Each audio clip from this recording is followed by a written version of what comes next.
Kai miya ka kuka? Wallahi uga akwai abin da ya kuka ya dole in yi shi. Gidan gadon mu na san miliyan 2 na ci bashi na zakana.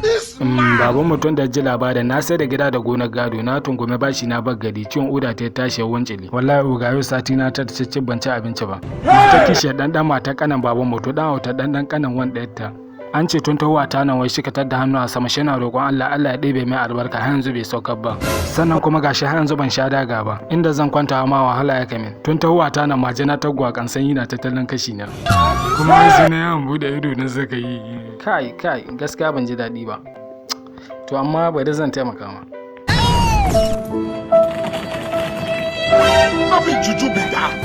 Barau ne kenan bari in kira 'yan sanda. Sorry yo. May God not have